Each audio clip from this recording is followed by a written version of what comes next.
नमस्कार दोस्तों, आप सभी का हमारी ऑनलाइन कक्षा में हार्दिक स्वागत है। हम आज बात करेंगे भारतीय राजनीतिक विचारकों में महापुरुष और राष्ट्रीय पिता के नाम से प्रसिद्ध महात्मा गांधी के विचारों के बारे में। तो इससे पूर्व की कक्षा के अंदर हमने बात की थी कि महात्मा गांधी का जो जीवन परिचय है और उसके बाद उनके जो प्रमुख राजनीतिक विचार है, यानी उनके द्वारा जो बताए गए प्रमुख सिद्धांत है, उनके बारे में हमने चर्चा की थी। तो पीछे की जो क्लास थी उसके अंदर हमने जो है सत्य और अहिंसा दो बिंदुओं के बारे में चर्चा की थी कि किस प्रकार से जो मन की अंतरात्मा का जो शुद्धिकरण के पश्चात, यानी साधना के पश्चात जो हमारी जो अंतरात्मा की आवाज होती है वो किस प्रकार से सत्य के रूप में, और फिर वही सत्य आगे जाके व्यक्ति के जीवन में उसको अहिंसक प्रवृत्ति के रूप में अहिंसक उसको बनाता है। तो ये सारी थ्योरी हमने इसके पूर्व की कक्षा के अंदर जो है उसके बारे में हमने विस्तार से चर्चा की थी। आज अपन बात करते हैं अगले इनके जो है सिद्धांत के बारे में, वो है सत्याग्रह का सिद्धांत। वैसे सत्याग्रह का जो शाब्दिक अर्थ होता है वो सत्य के लिए आग्रह करना, यानी वह एक मनोबल के रूप में जो है सत्य एक मनोबल के रूप में होता है जो किसी भी पत्थर दिल व्यक्ति को भी जो है अपने अनुकूल कार्य करने के लिए बाध्य कर सकता है, यानी सत्य के लिए आग्रह करना। तो इन्होंने आप जो महात्मा गांधी ने जो बात बताई थी वो ये थी कि को अपने विरोधियों को दुखी बनाने के बजाय स्वयं अपने पर दुख डालकर सत्य की विजय प्राप्त करना ही सत्याग्रह है। यानी अपने विरोधियों को, यानी जो आपके विरोधी है उनको दुखी करने की बजाय स्वयं खुद को दुख देकर, खुद कष्ट सहकर जो है अगले को इस प्रकार से मजबूर कर देना कि वो आपकी बात मानने के लिए राजी हो जाए, या आपके ऊपर जो अत्याचार कर रहा है वो अत्याचार कम कर दे। यानी अपने विरोधियों को दुखी बनाने के बजाय स्वयं अपने पर दुख डालकर सत्य की विजय प्राप्त करना ही सत्याग्रह है। यानी हम स्वयं अपने को दुख देकर या अपने शरीर को दुख देकर जो है किसी और को जो है अपने अनुकूल बनाने का जो एक मनोवेग है हमारा, या एक जो मन की जो हमारी संवेदनाएं हैं वो इस तरीके से प्रकट हो कि कोई भी अगर पत्थर दिल इंसान भी है वो भी जो है अपने अनुसार कार्य करने के लिए, या यूं कह सकते हैं उसका भी हृदय परिवर्तन हम कर सकते हैं। सत्याग्रह शक्तिशाली और वीर मनुष्य का शस्त्र है। महात्मा गांधी ने यह भी बात बताई कि जो सत्याग्रह है वो एक शक्तिशाली और वीर पुरुष का शस्त्र है। यानी सत्याग्रह का प्रयोग वही व्यक्ति कर पाएगा जो शक्तिशाली है, जो शूरवीर है और जो वीर मनुष्य है। यानी उसके अंदर सामर्थ्य है उस व्यक्ति का प्रतिरोध करने का, लेकिन फिर भी उसका सीधा प्रतिरोध हिंसक तरीकों से ना करके इस प्रकार के तरीके अपनाए जाए जिससे कि उस व्यक्ति को अपने विचारों के अनुकूल किया जा सके, अपनी मांगों को मनवाने के लिए किस प्रकार से हम उस व्यक्ति को जो है मजबूर कर सके, वो इसमें आता है। सत्याग्रह तो सत्य की विजय है तो किए जाने वाले आध्यात्मिक और नैतिक संघर्ष का, इन्होंने कहा कि सत्याग्रह है वो सत्य की विजय है तो किया जाने वाला आध्यात्मिक और नैतिक संघर्ष। यानी सत्याग्रही व्यक्ति कब बन सकता है? जब वो सत्य पर चले। सत्य पे चलने के लिए व्यक्ति को आत्मिक चेतना होना जरूरी है। व्यक्ति में आत्मिक चेतना होना जरूरी। अगर आत्मिक चेतना नहीं है तो वो जो है सत्याग्रही नहीं बन सकता, क्योंकि वो सत्य बोलेगा ही नहीं। अब सत्य की बात हमने जब पिछली कक्षा में की थी तो वही है कि व्यक्ति दूसरे व्यक्ति के प्रति अपने मन में किंचित मात्र भी द्वेष नहीं रखे, पूर्वाग्रह नहीं रखे, या जो है दुराग्रह नहीं रखे, सच्चे अर्थों में सत्य हो सकता है। सत्य केवल सत्य बोलने से नहीं है, सत्य बोलने से सत्य का अर्थ नहीं निकल पाता है। महात्मा गांधी के अनुसार सत्य बोलना ही सत्य नहीं है, उसके प्रति सत्य के प्रति निष्ठा रखना भी एक बहुत बड़ा जो है उसका एक पार्ट है। तब जाके वो सत्याग्रह कर सकता है। उसके लिए साधना करनी पड़ती है, उसके लिए आत्मिक चेतना या आत्म चेतना जो है विकास करना पड़ता है, तब जाके वो व्यक्ति सत्याग्रही बन सकता है, नहीं तो नहीं बन सकता। तो सत्याग्रह तो सत्य की विजय हेतु किया जाना आध्यात्मिक और नैतिक।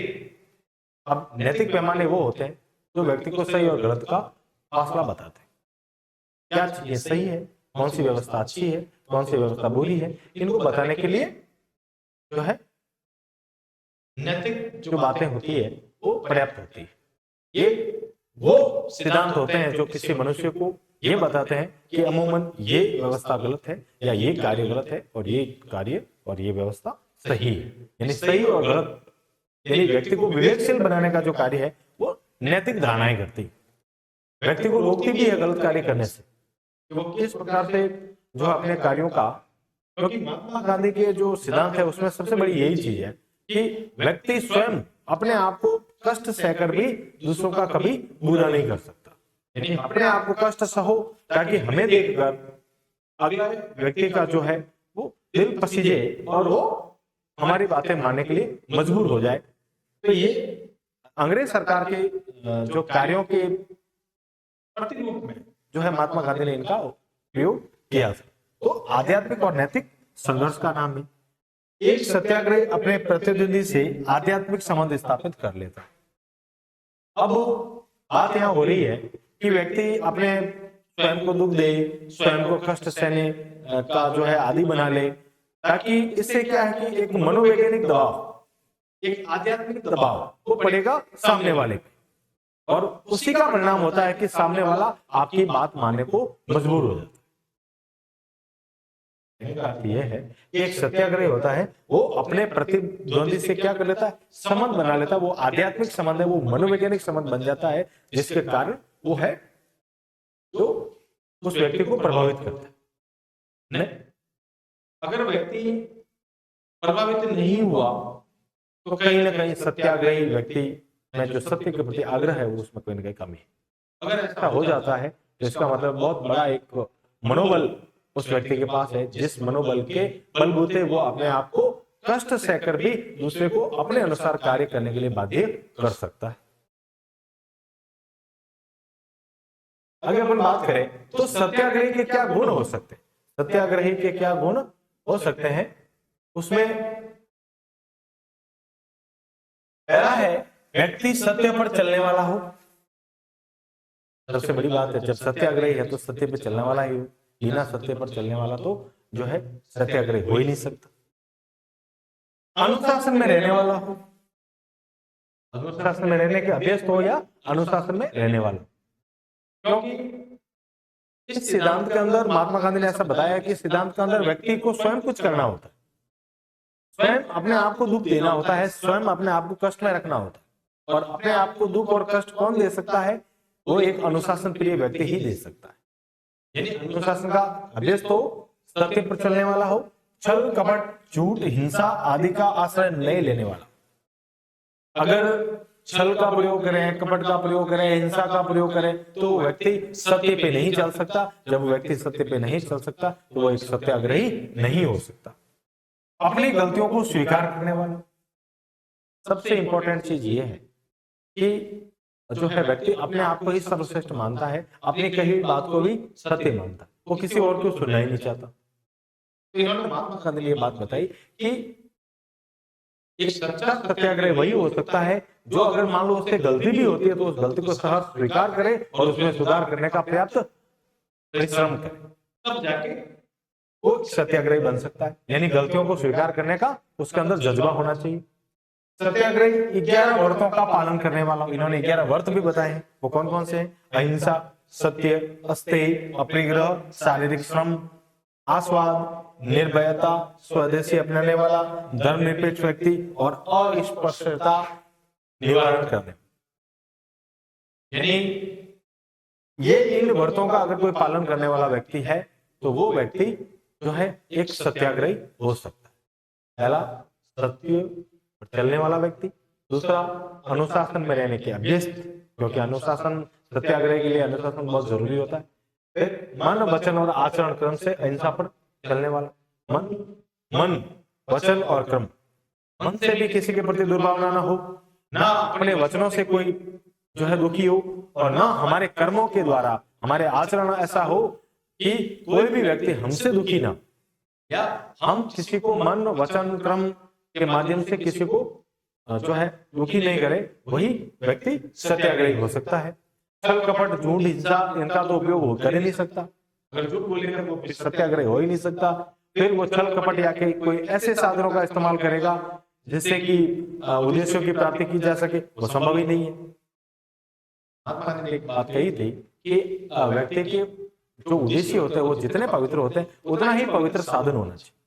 जिन उद्देश्यों को लेकर हम चल रहे हैं, जिन उद्देश्यों की पूर्ति के लिए हम प्रयास करते हैं, वो उद्देश्य और जिन साधनों का प्रयोग होना है वो साधन भी पवित्र होने चाहिए, तभी हम साध्य को प्राप्त कर सकते हैं और 11 व्रतों का पालन करने वाला भी हो। अगर बात करें तो महात्मा गांधी ने सत्याग्रह के रूप भी बताए थे कि भाई किन किन रूपों में जो है कार्यविधि में आता है।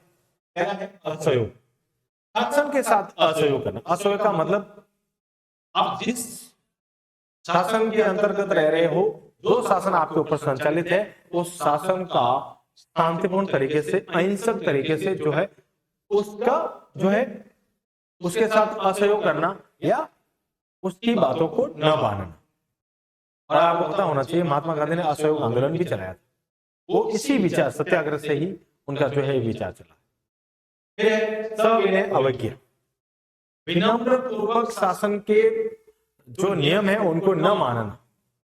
ऐसा नहीं है कि सीधी चुनौती देके क्रांतिकारी तरीकों से जो है शासन को चुनौती दी जाए, नहीं। विनम्र पूर्वक उनके कार्यों में हिस्सा नहीं लेना वो असहयोग भी है, और उनके नियमों को नहीं मानना वो अवज्ञा भी, यानी कानूनों की अवज्ञा भी शांतिपूर्ण तरीके से, अहिंसक तरीके से करना। सोच समझकर अपने आत्मबल के जो है बल पर सत्य के लिए अडिग रहना और जो है सरकार के जो नियम है, जो कानून है, उनका भी उनकी अवज्ञा करना। और सभी ने अवज्ञा आंदोलन भी चलाया था महात्मा गांधी। हिजरत या प्रवर्जन, तीसरा इसका जो रूप है वो है हिजरत या प्रवर्जन। प्रवर्जन का मतलब है स्थानांतरित होना या कहीं और जाके स्थापित होना। हिजरत ये शब्द है, तो इसका जो अर्थ होता है वो होता है स्थान परिवर्तन करना। या अब इसका जो अर्थ इन्होंने महात्मा गांधी ने क्या बताया, वो कि निवास का स्वैच्छिक त्याग। अगर मान लो आपको लगता है कि हमारे साथ यहाँ जिस स्थान पर हम निवास कर रहे हैं वहां हमारी बात नहीं सुनी जा रही है, वहां हमारे साथ अत्याचार होता है, वहां जो है हमारी बातों का कोई महत्व नहीं है, हमारी बातें कोई समझ नहीं रहा है, कोई सुन नहीं रहा है, तो ऐसी स्थिति में व्यक्ति को स्थान छोड़ देना चाहिए। स्थान को छोड़ना वो प्रवर्तन या हिजरत कहलाता है। यानी यदि आपकी बात नहीं सुनी जाए, आपके ऊपर शोषण हो, कोई आपकी बात सुनने वाला हो ही नहीं, आप अपने विचार व्यक्त नहीं कर पाए, आप अपनी अभिव्यक्ति के द्वारा उनको समझा नहीं पाए, तो ऐसी स्थिति में जब सारे दरवाजे बंद हो जाए, कोई आपकी बात नहीं सुन रहा है, तो सबसे बेस्ट तरीका या सबसे जो बेहतर तरीका यही है कि आप उस स्थान को छोड़ दें। ये भी एक सत्याग्रह का रूप है। तो होता है अनशन, ये हड़ताल का दूसरा रूप। अनशन, अनशन का मतलब है अगर आपकी मांगे नहीं मानी जाए, अगर आपके अनुसार जो है शासन नहीं चले, आपके अनुसार आपकी व्यवस्थाएं नहीं चले, तो आप उन व्यवस्थाओं को प्राप्त करने के लिए जो है कार्य बहिष्कार कर सकते हैं। कार्य बहिष्कार कर सकते हैं या कार्यों को रोक सकते हैं, वो है अनशन। फिर हड़ताल, यानी मांगों के लिए कार्य का त्याग करना। ये दोनों लगभग एक ही तरीके के हैं। हड़ताल का भी अर्थ वही होता है जो अनशन का होता है। हड़ताल में सामूहिक रूप से लोग बैठकर कार्य का बहिष्कार कर देते हैं और अपनी मांगों को मनवाने के लिए जो है प्रयास करते हैं। अनशन व्यक्तिगत भी हो सकता है, एक व्यक्ति भी अनशन कर सकता है, सामूहिक भी हो सकता है। तो थोड़ा सा इनमें अंतर जरूर है, लेकिन इन दोनों का जो अर्थ है वो पर्याप्त रूप से एक ही है। तो दोस्तों आज अपने बात करी थी गांधी जी के सत्याग्रह के सिद्धांत के बारे में। इस प्रकार से सत्याग्रह का अर्थ क्या होता है, सत्याग्रह के गुण क्या होते हैं और सत्याग्रह का प्रकार कितने होते हैं, इन सभी के बारे में हमने चर्चा की थी। आज के लिए इतना ही, मिलते हैं अगले वीडियो में, तब तक के लिए नमस्कार।